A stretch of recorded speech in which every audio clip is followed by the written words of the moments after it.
各位 Man 級嘅巴打，你哋好，我係 Andy。咁又到聖誕啦，點可以唔整一啲甜品呢？咁你哋覺唔覺得一啲蛋類啊、奶類嘅甜品嗰種好漏喉、好 heavy 嘅感覺，就係即係好鬼啱聖誕。咁所以今日就要喺度教大家整一個 bread pudding， 再加翻一啲聖誕嘅元素落去，同埋再教大家整一個 custard， 一個吉士醬。整一個麵包布甸啊，最基本嘅材料就係後面呢一排啦，麵包、糖、蛋、奶呢啲嘢，其實就已經可以整一個最基本嘅麵包布甸啦。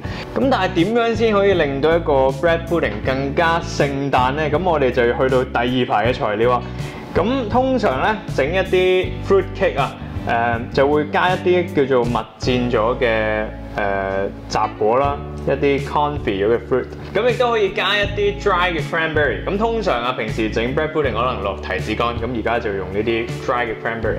咁我哋再加翻一啲 nuts， 再加埋呢一個大家通常整呢個 gingerbread man 薑餅人嘅時候會落嘅一啲 molasses， 係一個黑糖漿。咁再去到前面呢一個啦，就係我哋香料嘅部分啦。咁加埋一啲肉桂啊、豆蔻啊、vanilla 咧，成件事咧就真係好聖誕嘅啦。咁我哋事不宜遲啦，而家即刻開始啦。咁要用幾多麵包咧，就唔好問我，因為所有嘅麵包嘅吸水力都唔同啦。咁而且總之你最緊要咧就係將你個兜 fill 滿佢先。咁同埋用咩麵包啊，真係冇所謂嘅。你剩翻啲咩生命麵包啊，開完 party 剩翻啲發包啊，即係當然唔好搽咗嗰啲蒜蓉上去啦。但係否則嘅話，你將所有嘢切到一細細粒之後咧，抌晒落去 fill 滿佢就 OK 噶啦。咁當擺到一半麵包嘅時候，可以擺多啲 cranberry 落去，同埋你嗰啲蜜餞嘅唔同嘅生果啦、水果類。因為每次筆到每一啖啊，見到呢啲唔同嘅顏色咧，都會令人特別開心。咁當你切完啲包之後，你而家就可以整嗰個蛋漿啊。咁蛋漿其實就係將啲奶啊、糖啊、蛋啊、香料啊撈埋一齊倒落去，咁就 OK 噶啦。咁加啲糖落去先啦。有時個蛋漿你可以做多少少，因為真係如果嗰啲包索嗰啲蛋漿索得太多咧，你唔夠嘅時候你就又要從頭再整過多啲咧，就好麻煩㗎。所以唔爭再整多少少。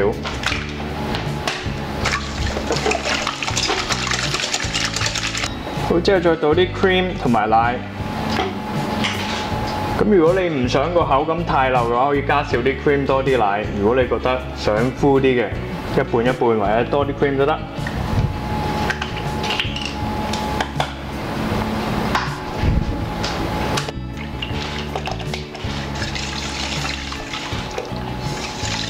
咁頭先講過呢個係基本嘅 mix 啦，咁我哋之後可以加翻一啲聖誕嘅味道落去。咁我哋加翻大概2羹到嘅黑糖漿。呢啲唔使落太多，因為佢比較重味啊，所以2羹其實已經好夠噶啦。再之後倒埋你嘅 vanilla extract 啦，或者你想用新鮮嘅都冇問題啦。少少嘅肉桂粉啦，咁最後亦都可以加一啲nutmeg、一啲豆蔻落去。咁你如果買到成粒就刨少少落去啦。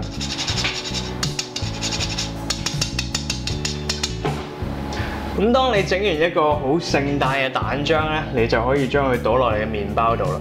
咁但係你唔好諗住倒完落去咁樣就 OK 喎，因為麵包布甸咧，佢係好需要你嘅時間嘅。咁你倒完落去之後咧，你要俾啲時間去索一索啲蛋漿。因為如果當你嘅麵包未索晒嗰啲汁落去咧，你攞去焗嘅時候咧，佢裡面仍然係好乾好硬，咁等於你好似焗咗一啲多士出嚟咧，咁其實你畢出嚟就硬角角就唔好食噶啦。咁所以真係俾啲時間佢，你會 feel 到你撳落，如果嗰個麵包仲好硬咧，即係仲爭少少。咁當佢差唔多，你覺得佢裡面已經夠濕咧，你最後灑翻少少嘅合桃喺個頂啦。但係如果 make sure 你再撳多一下，等嗰啲合桃咧少少嘅濕潤咧，咁陣間咧佢焗嘅時候就唔會焗到燶晒啦。當佢哋濕透嘅時候，你就可以擺佢入去焗爐嗰度啦。咁當我哋個麵包布甸入咗焗爐之後，我哋可以準備個吉士醬啦。咁吉士醬首先將奶同埋一半嘅糖煲熱佢先啦。咁同一時間，我哋即刻將條 vanilla 攞埋佢嘅籽出嚟。用你把刀一路刮晒佢裡面嘅籽出嚟，呢啲籽先係嗰啲精華，再抌翻落你嘅奶裡面啦。好，咁另外一邊將另外剩低嘅糖同埋你嘅蛋黃打大概可能1分鐘到啦。最主要係你要將所有嘅糖打溶咗喺個蛋黃裡面。你會見到越打越淺色嘅，因為你打咗好多空氣落去，係好事嚟，因為等你陣啲奶咧倒落去嘅時候唔會太熱，整熟咗啲蛋嘅。咁喺呢個時間你可以準備定另外一個大啲嘅兜啦，坐住啲冰，再擺一個細啲嘅兜喺上面，等陣間我哋煮好咗嗰個 custard 嘅時候要倒落去嘅。咁慢慢將你滾嘅奶倒落蛋黃裡面，一邊攪住，唔係呢啲蛋黃就會熟咗一嚿嚿噶啦。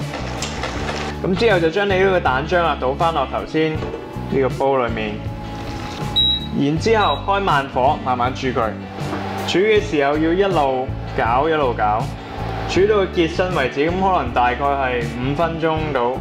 咁我建議大家開到最細火慢慢煮，因為通常好急嘅時候你一開諗住30秒搞掂啦，咁你就有一啲好甜嘅炒蛋㗎啦。咁過咗幾分鐘之後，你見到而家已經係比較結身嘅，咁就 OK 㗎啦。咁將佢隔一隔過篩，倒落嗰個做緊冰水嘅桶裏面。咁當你做緊冰嘅時候，喺面頭貼面咁樣封翻張保鮮紙落去。咁個原因就係如果你唔貼面封住咧，就會好似你嗰啲雙皮奶咁樣咧，上面有一層嘢㗎啦。咁大概等佢10分鐘，佢應該 cool down 咗。咁之後咧，你可以擺喺雪櫃度，擺佢最多3日。咁所以呢樣嘢你亦都可以喺你個 bread pudding 事前準備好啦。咁當我180度焗咗40至45分鐘嘅 bread pudding 終於出嚟啦。咁佢真係充滿住聖誕氣氛。咁你側邊望見佢嗰啲紅色、綠色 ，very good。咁喺度預祝各位 Man Cub 嘅巴打聖誕快樂 ，Merry Christmas。咁下次再見啦，拜拜。